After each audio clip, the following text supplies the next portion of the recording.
Cherie's World is brought to you by Less is More Events. Get Lime. Welcome to Cherie's World.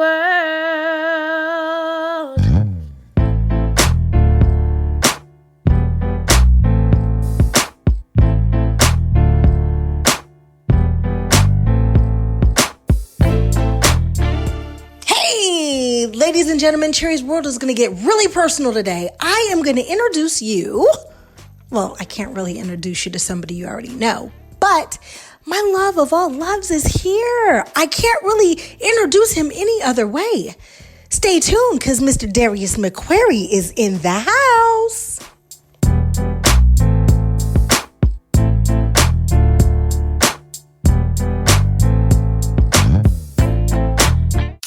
This is Cherie's World. Making Memories Sale Series.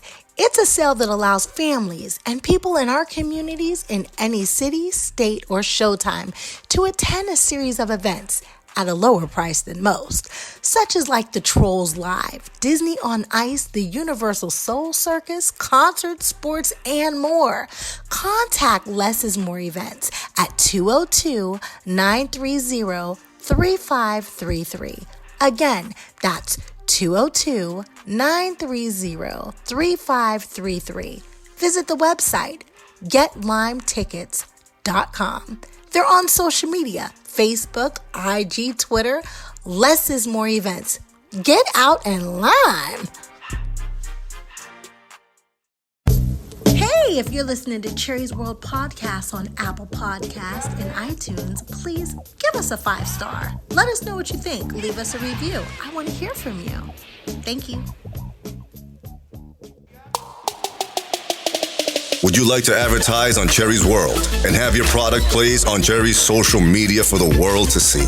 Email us now at cheriesworldpodcast@gmail.com for low introductory rates.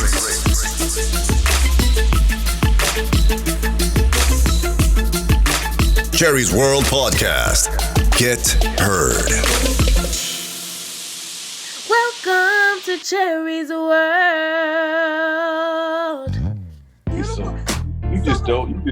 You just gonna look that way for the rest of your life. Ain't she, man? I ain't never gonna put on no makeup or comb my hair if that's what you're talking about. You don't need to when you that beautiful. So, ladies and gentlemen, I don't really need to introduce this man to you because if you know me, you damn sure know him. He is the love of my life. You will remember him from Family Matters. But I want to get into some newer things. I want to talk about monogamy. Love of my life, you are. Love of my life. You see, that's why I'm wooed and I'm so in love with him. And we're here, Darius. This is Courtney. Courtney, what's happening, man? What's happening, brother? Y'all out there smacking and whacking, man. I appreciate it, man. I love it. No doubt, bro. Yeah, man. I appreciate you backing up wifey, man, and holding it down the way you do, man. Every queen needs a king, man. You know, and as kings need to learn to invest more in our queens because they make all kind of moves that they won't allow us to. Ain't that right, King? Well, you know what? I wouldn't call myself the king in our relationship. I'll probably call myself like the town gesture. Remember the gesture? He's definitely the queen, though. No. Well, no, man, but I mean, if you ride with her every week, man, you know what I'm saying? You know, I'm not there, you know what I'm saying? I can't be there, so I appreciate you being there, man, you know what I'm saying? Because, you know, we have to remember a lot of us are, we're out here doing battle, and every battle brings you closer to winning a war. And then we are definitely at war, man, whether we recognize it or not. And people run around panicking over toilet paper. Boy, I ain't seen nothing yet. Right. Talk on that. Why don't they just wash their ass? That's some that y'all got some real shit to panic over in a little bit that's coming. Toilet paper can't clean up this shit that y'all about to see. But I'm gonna keep it light. Thank you so much for doing this, Darius. Anything for you. I was supposed to have done it a while ago, but I've been ripping and running and putting some things together that I'm not at liberty to speak on. Certain things that I cannot confirm or deny. And you know how this game is. Everybody sees us and thinks that we have all the answers, but they have no clue that our answers make no sense because we don't write the book. So, Absolutely. 2 + 2 does not always equal 4, y'all. I know that you guys are accustomed to arithmetic and mathematics, but this is a science that we can't even explain, especially with this algorithm that they've created today called social media, which is a wonderful and beautiful thing. I enjoy it and I love it, but it's so different. I have talked to several of my friends, and there's a difference between fame and clout. There's a difference between personalities and celebrities. There's a difference between talent and entertainment, because sometimes talent isn't always entertaining. Amen. Look at you, they might say, tell a joke.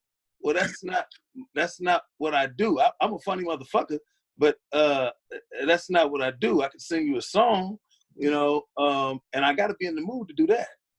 Amen. Because I'm an artist. Well, my thing is always like, you want me to perform on spot, but can you pay my rate? Because if you can't pay my rate, that's a whole nother conversation. Nobody's putting on a performance. Courtney asked me right before you got on, he said, how do you know Darius? Did you meet him during Family Matters? And I started giggling and I said, no, we're going to wait for D to come so he can answer that. Oh, I was macking. I macked Cherie when I started macking to her when she was about 12 years old. She was 12. Because I did Big Shots when I was 10. So yeah, Big Shots was 1986. 7. I thought I was the shit, man. Because obviously we all grew up watching Cherie. Cherie was one of the few little black girls on TV, man. I mean, which is just so amazing. I mean, you grew up watching Different Strokes and different shows and Facts of Life. We saw Kim Fields do her thing. Kim, I love you. I wouldn't even be in the industry if it wasn't for Kim and her mom, Chip, Auntie Chip, who's one of the greatest acting coaches ever, and one of the greatest African American. And I don't like to say African American, I just for personal reasons, but for all of those of you who really aren't hip to the Moors and hip to a lot of what it is. We call y'all black people. But Auntie Chip is probably one of the greatest black actresses that the game has ever seen. She's an amazing director too. So yes. Cherie, back to Cherie, she was on this show called Punky Brewster, and we all grew up watching Punky Brewster. We loved it. Cherie had her little headbands on and that same little smile, and there was a cartoon. Cherie even had a cartoon because of Punky Brewster. Embarrass me. You know what I'm saying? Punky Brewster. You know what I'm saying? So I had the blessing of doing a movie, a feature film. And if you really turn back time and you really, really look at the game, there aren't too many black little boys who opened up and starred in a feature film.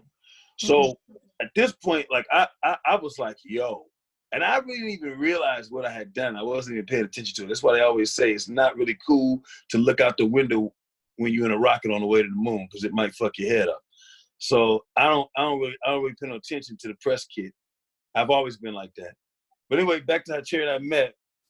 We ended up with the same agent, and she used to have this Christmas party, and so I really felt like, yo, I got a shot, because Cherie's already on a whole nother level, because her and Punky are besties. This is before the word besties was even invented. They was partners, right? Yeah. So I'm like, damn, Cherie was that girl. We watched her every week. So I didn't have a show, because in my mind, the only cast that had a real shot at this was somebody who had a consistent gig every week. Even back then, I'm like 12. I know, baby, but you was already on your legendary status at the time, and you was doing big things, breaking color barriers. I mean, because you had a white best friend on the show, and you was her partner, and was Brandon, and Henry. If y'all had so anyway, I'm gonna shorten this long story up. I was in this movie called Big Shots, and so I was like, I got a shot because I'm a big shot. I'm one of the only little boys ever in history of little black boys to be the star of a movie. So if anybody can shoot this shot, I'm gonna shoot this shot because I already had a crush on it, just like all the rest of you little Negroes did. I know growing up you did too. Yes. So I was gonna shoot my shot, you know what I'm saying? Because I'm a McCrary. So I'm gonna shoot my shot. So we at the Christmas party and I shot my shot and she didn't shoot me down. And so you know, we would talk on the phone, and I thought it was so cool. This is how you knew Cherie was a real star, because she had her own phone. She had her own line. Not no cell phone, y'all. She had her own line. She had her own private number. Okay. It stayed the same until 3 years ago, and that's only because I moved out of the state. And if you knew Cherie, you could call Cherie on her private line. Other than that, you had to call the house line and you had to talk to moms. And that's a whole nother can of worms that wasn't nobody, and most of y'all still ain't prepared to deal with to this day. What don't play.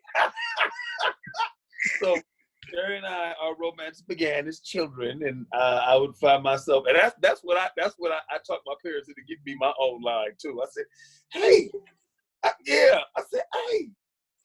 need my own number. I said, I can't have Cherie. Cherie doesn't call the house for me. I can't have Cherie calling the house number. I got a movie out. You probably got your own line because your mama got tired of me calling her phone. Yo, I just think I was so fly when Cherie called the house for me. I'd be like, I gotta take this call. As you should. And his mama would say, hello, McCrary residence.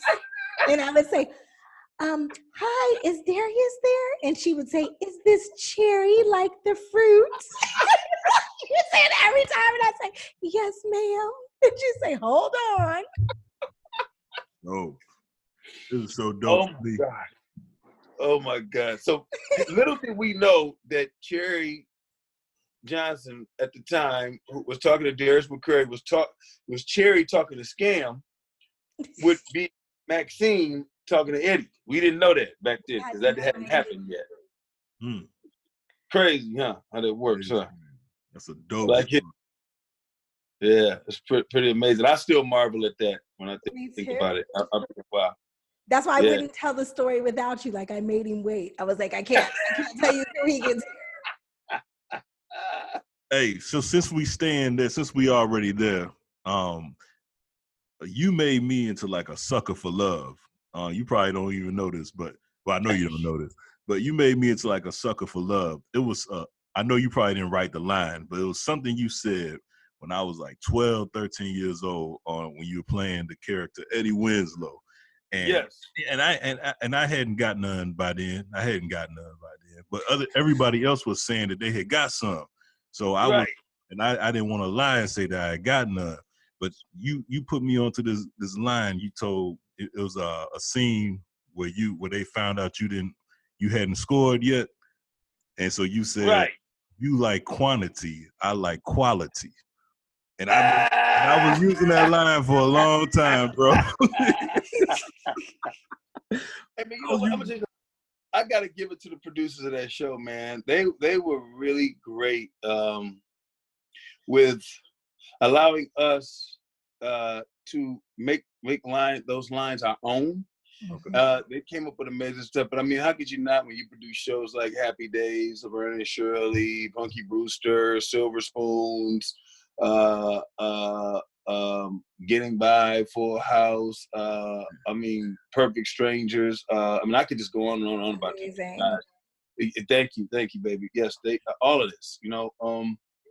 So these guys were just phenomenal, man, with being able to give you these lines, but they were also brilliant enough to understand that they had experience with the Black experience, but they weren't living the Black experience. So they were wise enough to depend on who and what we are and what we were, you know, as Black entertainers, to allow us to make those lines and to rock with us, and allow us to make those moments our own. Yeah. You know, so at the time I actually was struggling with a lot, because, man, I mean, there's no manual on how to be a celebrity, man. I mean, Man, there was all these groupie hoes coming at my husband, man, and I was you know. that part back then, you know. And so it's funny because life has a way of imitating art, and that line actually spoke to me as well.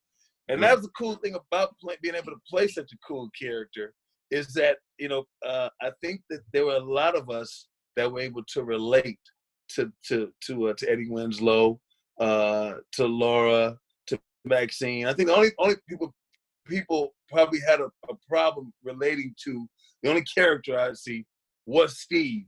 But he was such a zany character, and Jalil was so good at playing the character that it made us feel sorry for the odd man out, you know. And then he was so great when he played Stefan, you know, that he was able to make that character be something that everybody wanted to reach for, you know. Because if you ask me, I'm just gonna throw it out there. If you ask me, the Stefan character, for people who don't know, was Darius McCrary. So Jalil would like study Darius, you know what I'm saying? And see, Darius always been smooth. And he did say his name is McCrary, right? So there's something in his blood. When he enters a room, every woman knows. He kind of floats when he walks. So he would come out with these suits on and change his character, and I'd be like, God damn, here go Darius. Darius. Well, you know, Jay is my little brother. He's my little brother, you know, and I've done my best throughout the years. I mean, to be a good influence on my little brothers, you know, be it Donovan, you know, Tyler, you know, Jaleel, you know. So we've spent so much time together. You know, you can't help it but rub off on each other, you know. So. Now, I'm not gonna like stick on Family Matters, because this is not a Family Matters reunion for y'all that don't know Cherie's World. Like, this is Cherie's World. Cherie's World. But we had Sean on the show, who's also Cherie's World. And Sean made it known that you pulled him apart. And I thought it was very sweet, because I never knew you guys shared this moment. You pulled him off to the side, and quote me if I'm wrong, Courtney, because I don't remember the exact words, but you said, Eddie and Waldo have something really special here, and we have a chance to make something out of this. Yes, that's what I said. Well, you know, I mean, Cherie, you know this. I mean, being in one half of one of the arguably one of the greatest girl power dynamic duos in TV history, Punky and Cherie. You know, there's always that unity that best friends have, Laverne and Shirley, Winnie and Squiggy. And Sean's character, you know, I call Sean the king of the one-liners, which he and Jalil both were so great at being able to take that one line and just really punch it. I mean, not that all of the rest of us didn't have the experience or the ability or talent to do it, but it's just those characters just so left field. What Waldo and Steve, where it's like they were just characters. And Sean has always had the ability, whether it was Peaches, that he played on Girlfriends, which was hilarious, to just take that one-liner and just zing it, you know. And so when they brought the character to the show, people don't remember, Sean was best friends with Willie, who was played by Lorenz. Right. And they were besties, and then Lorenz got a better gig that was paying more money as series regular. I'm getting out behind the scenes. This is what really happened. Willie didn't move nowhere. He didn't go away. His parents didn't get their job. Willie went on to do a show with Red Fox called You Took the Kids, and he was a series regular. So bye-bye Family Matters, because he'd rather have a series regular gig than have a reoccurring gig as a guest star. So he was gone. But Sean was so good that they kept him around. And I really did feel that we would be able to fill a void and to be able to create that besties thing, that magic, and we did. People remember Eddie and Waldo, It was as beautiful. a dynamic duo. Yeah, And it was natural. And it was and that's who we really are. That's my boy. You know that, Cherie. I mean, and he's a great acting coach as well. He's one of the, I mean, as much as I know, Cherie, does her master class. Y'all have probably seen, recently I've been doing my master class. Yes. And it's something I was actually reluctant to do. You didn't even tell me you were going to be close to me. I would have driven to take your class. No, baby. I need you to come and teach the class with me when we come back. We coming. I'm trying to take it.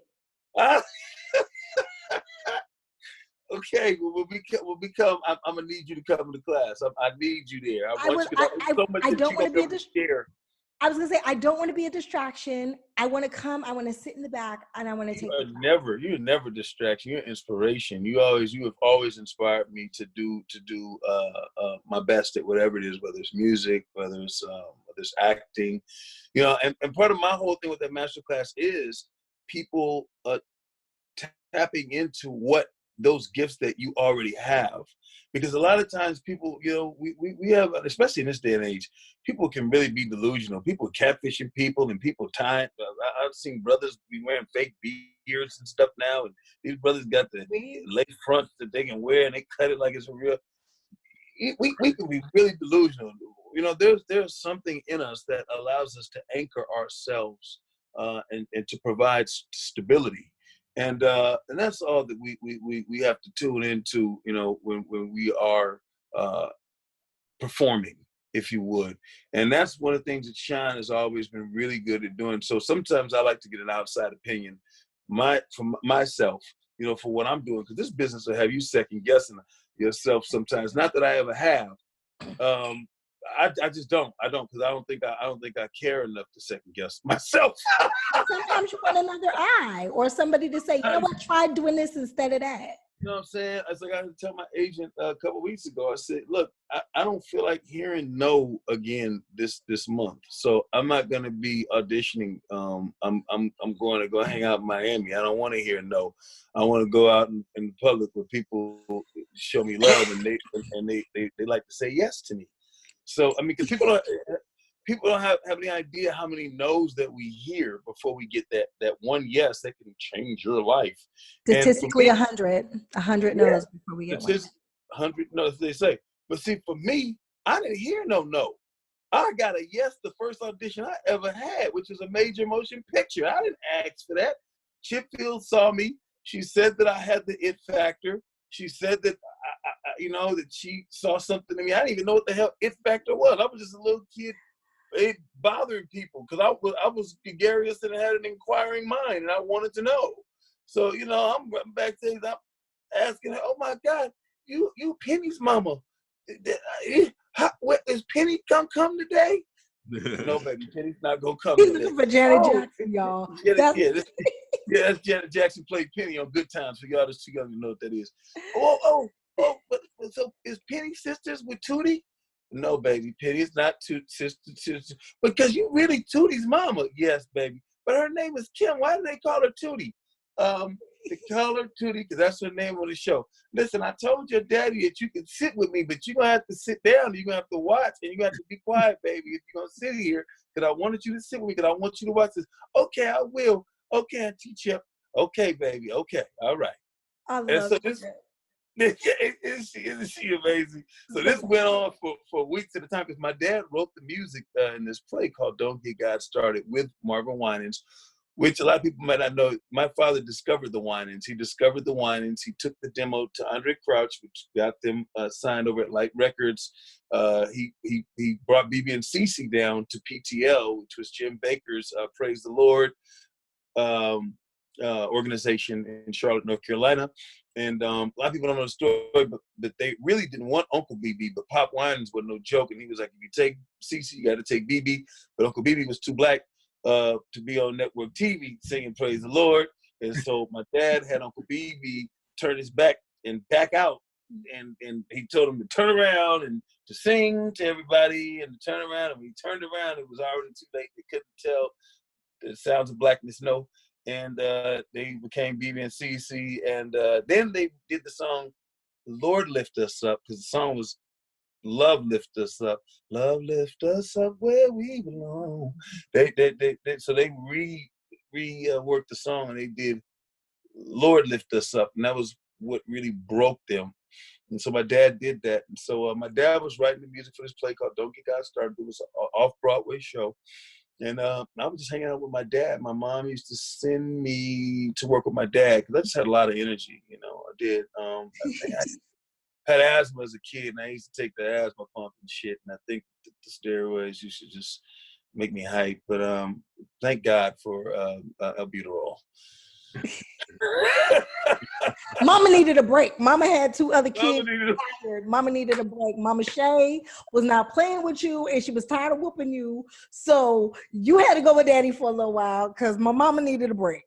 Hey, good things happen when you allow a child to hang out with their father from time to time, I guess. What's this new thing you doing where you playing James Brown, bro? So, once again, shout out to Robbie Reed, arguably one of the greatest casting directors in Hollywood. I get a call, and they're like, they want you to play James Brown. One of the few times that I haven't had to read for a role to prove myself. Which was crazy because I'm like, well, don't you guys want to see if I can even do this? Right. No, everybody knows you can do that. No, but for real though, babe, you know this. I mean, that's a tough one. That dude, and it's probably one of the hardest things I've ever done because, you know, JB was Mr. Wow. Dynamite. He was wild. Oh my God! If somebody has met you, and I don't mean wild in a bad way, but I mean like energetic, who's gonna slide across the stage? Who is gonna do something that we don't actually have scripted right here on the paper? Who is gonna whip off that cape and really embody it? Baby, that's gonna be you. I'm with Robbie. Hands down. Yeah. Robbie went in the room, Robbie read this, and Robbie said, who can embody this character? I don't know nobody but Darius. Well, let me say this though, because I think Chadwick played him one time, and but when I saw the picture that you posted, and I'm like, and I'm not just saying it because you're on the show, but you really look like James, and I was like, damn, like you really embodied that. Man, well, you know, man, I mean, that's what my goal is. Whenever I do anything, whenever I take on any role, man, that is my goal, is to make sure that I embody that character, man. I mean, especially when you're playing an icon, when you're playing James Brown, when you're playing Muhammad Ali, you know, you can't miss a beat with those guys, man. And you have a duty to do just the justice that they did by us. Right. I'm gonna say that. When does it come out? That's coming out May 2nd. It'll be out. And what's cool about that is my birthday's May 1st. May 2nd, it comes out on Show BET, and James Brown's birthday is May 3rd. Damn. Synchronicity, man, and alignment. You know, and that's what I really believe in, man, when it comes to any of this stuff that we're doing, man. It's all about synchronicity and alignment, man. And I think that if we focus more on that, you know, we would find ourselves in position to create more greatness.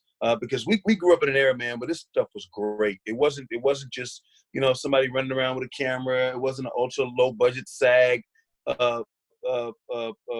project. You know, it wasn't.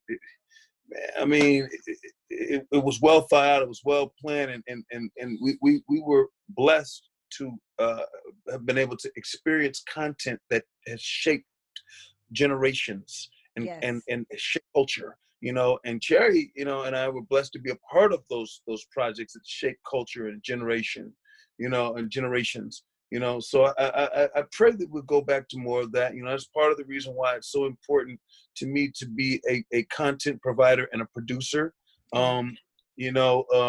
Cherie knows she's produced some great projects, and she continues to produce, and you know, she's a woman that is not waiting on anybody to hand her anything.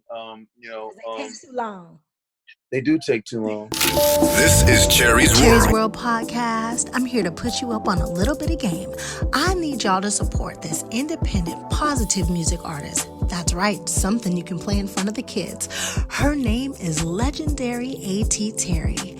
And her music is available on iTunes, Google, Amazon Music, Spotify, and more. You can follow her on Facebook at Legendary AT or on Twitter at LegendaryAT1. She got something for everybody.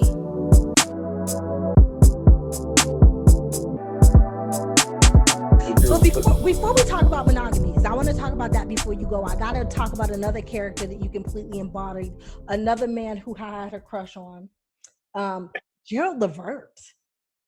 Wow. That was Howard story. Like that. Yeah, that hit home. That really did. That was something serious. Because, you know, Mickey is one of my greatest mentors, my greatest teachers, musically, and her and Gerald had a really beautiful, but difficult relationship. And Gerald was a really good friend of mine. And so originally I was supposed to play Mickey's father. Really? Clay Graham, the legendary Clay Graham, amazing gospel singer Clay Graham, but they didn't put his character in the movie, and so I was really disappointed. And I said, "Well, I guess I won't be able to be in the movie, Mickey." And she said, "No, you're gonna play Gerald." And I said, "Huh?" Man, but you look just like him, though, bro. Once again, though, you know, I gained as much weight as I could because, you know, again, in this day and age, in this era, we don't, especially on black productions, we don't get the time to prepare. We don't get the time to put into that a lot of these mainstream productions get, you know. So this was one of my first opportunities to be a part of such a production, and kudos. Please. Can I ask you a question? When you say, I heard people say they lose weight for a role, how do you really gain weight for a role? Like, what'd you do? What was the process for that? Well, you know, man, I just doubled up on meals. I doubled up on protein powder. I stopped working out as far as the cardio was concerned. If I did work out, it was all weight, heavy weights, you know. And so I just kind of shifted things, you know, a little bit. You know, I'm me being the age that I am, you know. I mean, I don't know if you guys see it, but I post a lot of my workout videos. I'm really, really about fitness. I'm really about being fit for life, no matter what state I'm in, you know, state or state of mind. He will leave you early in the morning, come back and cook breakfast. That's how I know he came back from working out. I'd be like, he gets up and gets out. He don't play when it comes to his body. He'll disappear in the middle of the day. You're like, you worked out this morning. I'm going to see my sensei. Yeah, I saw you work out at UFC gym a lot, huh? Yeah, I do. I'm about that life, man. This is just a different workout, man. You know, and you know, I'm gonna tell you, a lot of the stuff that a lot of the principles they get, they a lot of those principles were derived from a lot of the black martial arts masters, Sensei Thomas Bowman, Sensei Kreger Smith, Steve Sanders, you know, Frank Nitti. A lot of these black martial artists, man, that don't get the credit. The BKF, Black Karate Foundation, you know, and come to the set and find him. yes, Grandmaster Hugh McDonald, rest in peace. Grandmaster H.G. McDonald, you know, who trained Bob Marley, and these guys worked out a lot with Bruce Lee and a lot of the greats. A lot of those UFC principles and a lot of the bodies in motion principles they got from these black men. You know, we don't get too much credit for a lot of what we do, and if we do, it's talked about, but you know, it's not really celebrated. So I want to celebrate those men. You know, so that's what's kept me together. Yeah. Okay, I only got 10 more minutes with you. Now, I am on Instagram, right? And I look on Instagram and I'm like, who the hell is Darius kissing? Then I looked up and said, oh, it's Chrissy Ferris. Oh my God. So I'm all excited, like, you're kissing my homegirl. And then I look up and I'm like, oh my God, what is this show? Wesley Jonathan? Monogamy? I need to know what is going on with Monogamy. Where can we see it? When can we see it? Like, you know how to watch TV. But I'm gonna binge watch because I need to see what's going on with y'all. I love you guys, all of you. It looks Yeah, hot. yeah. We love you, baby. You know that. God, we need to have you come on this show. That's what we need to figure out. So talk to Craig. This is Craig Ross Jr.'s Monogamy. Craig and Karen. Yes, and Karen is the homegirl. Yes, exactly. So Yes. proud. Y'all, yeah. They created this show. It was originally written as a feature piece, and today is all about proof of concept. And they brilliantly created this thing where there are 4 couples in dire marital straits. So they enter into this program called the Experiment, where you swap spouses. But the spouse swap works better for you than the original marriage you were in, then you can choose to stay in the swap if the grass is greener. And so, yeah. That's crazy. It's too much. Too much. So, yeah. So, Christy's my wife, but my swap is Karen, and her character is Cherie. Christy is Deandra. Wesley and Jill Marie Jones are married, but the swap is Vanessa Simmons, and her swap was Blue Kimmel was her husband, who swapped to Jill. And then there was Brian, who was married to Karen's character. Yeah. Brian White. So Brian White, yeah, and his swap was Christy. Oh my God. So, yeah. Like, I'm serious. This is a real reaction. Oh my God. Yeah. So we're going back to the 3rd season on UMC, Urban Movie Channel, and that's where you can watch it as of now. And so we'll be back doing that. We're doing the 3rd season. We're going to be filming that in New Mexico. So I'm really excited. The Land of Enchantment. So I'm really excited. It's a great show. Karen, Craig Ross Jr., Karen. I love to see Black power couples doing things and working together. He's an amazing director and producer. And they brought us on. And what's really cool about it is they actually allow us to produce. Craig and I have a great relationship. And I love producing. I love working with people who respect your opinion as a creator, but even respect your knowledge and your your experience as a producer. So it's really cool that we get to come together and work. It's kind of like going away to camp, and making some magic happen. We got a really cool crew. And a really great cast. I'm looking forward to doing that. Congratulations on your 3rd season. I'm excited for you, but for the whole cast. Like, you have a great cast, and I'm geeked up for all you guys. You guys deserve it. Nah, it's cool. It's a lot of fun, and it's a great energy, with us working together. We got some really great surprises coming up this 3rd season, and it's gonna be cool. It's gonna be a whole lot of fun. Yeah. What else you want us to know? I got this thing I'm working on with this group, this music group called Heritage Music Group. It's headed up by Javon Dawkins, Eric Dawkins, Anson Dawkins, from Dawkins and Dawkins. And they wrote songs like Lately, Sweet Lady, produced Tank, Fantasia, Jamie Foxx. These guys have done a lot of great things. It's a great music group. And so I got something that I'm cooking up for you guys, because you guys know, I'm one of the OGs with collaborations. The Tracy Spencer thing, that was me, being a fan of Tracy Spencer, and the show made it happen. Shanice, that was me being a fan of Shanice, and and I wrote the song called "You're the One," which you guys watched on Family Matters. So I'm huge on collaborations, especially music collaborations. And so this has really been cool to be able to work with these guys. We worked with Prince's music director, former music director, Andrew Goucher, who also was one of those guys that watched me grow up, because I was gregarious and had an inquiring mind. And in the sessions with my daddy, I'd be running around. And so Andrew Goucher is on this song we did. And so we working on something, and I'm not gonna confirm it tonight when it's gonna happen, but you're gonna see Morris Day and some real cool things happening. Right. I love Morris Day. Have you heard? I got a brand new dance. It's called The Bird. I love it. I love you, baby. I love you too. Go ahead, Courtney. I'm All so sad. Like, I'm looking at the clock. Like, how is it almost over? All right, I promise I won't make this long. But I used to do another show. Actually, I met you on the other show, and we used to do this segment called.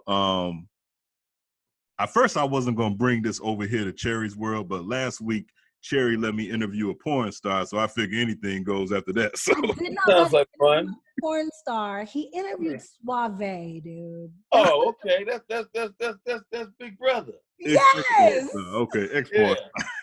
Well, we used to do this segment called "Who Ain't Got No Bitches," and what we did was we would compare. Like one time, we would battle it out between Drake and Future, like who done smashed the most.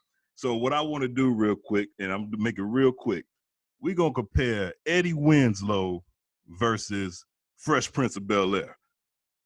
Because now I'm gonna tell you something, Eddie Winslow is the smash. No, when you say it, you gotta say Eddie Winslow. When you talking about that, when you talk about that component of the Winslow character, that's Eddie Winslow.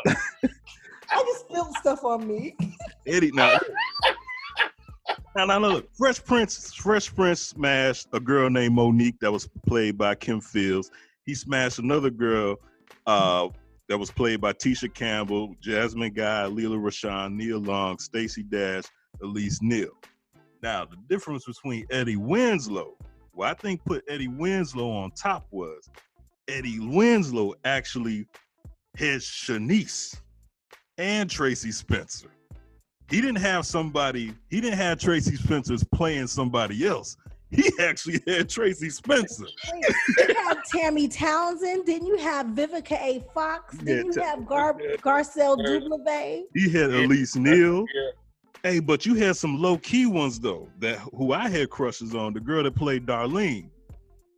Her name was Kimberly Russell. Yeah, Kimberly Russell, yes. And one of my favorites, Danielle Nicolette. Oh, yes. She played Vonda. Yes. Now I'm gonna tell you this. So I'm gonna give you guys a really funny story. So there's a young lady named Shannon Mingale, who recently wrote a book about Michael Jackson. Because she actually dated Michael and worked with Michael. They had a relationship for years, and so Shayna was on the show, and so I always fancied the fair sex, and I'm a Mac, so I'm gonna shoot my shot, every once in a while, and we're young, and so we used to call Shayna Michael's girl, and so Shayna came back from lunch, and Michael was a dear friend of mine as well, and she told me, she said, Darius, she said, I got to tell you, I got a message from Michael for you. And I said, oh yeah? He said, to tell you, the doggone girl is mine.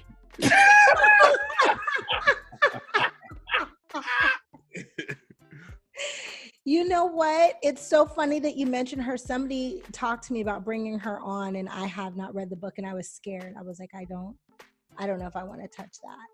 I think that you should talk to Shane. I mean, she's done so much as an actress and being around in her years. I mean, she Shane, and she's a wonderful person. And I think that that's a relationship that she should expose as much as she can.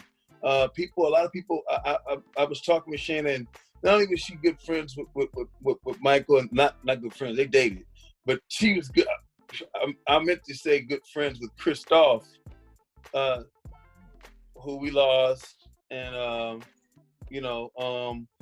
and Brighton, so I think that would be real cool. She's got some great stories that would give people some serious and proper insight to who Michael really, really was, who we knew. I like you saying it like that. That makes me not so nervous. Darius, I hate that our time has run out. Oh, baby, this ain't the last time. It's just the first time. It better not be the last time you're Yeah, I here. like your style, bro.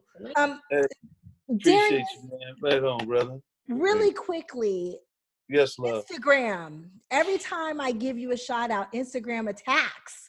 And they're like, I don't know. How do we answer these people who want to know, how would you describe our relationship? Because they always ask me, well, what's really going on? And I'm like, I thought I laid it out. It ain't none of your business with me and my boo-doo.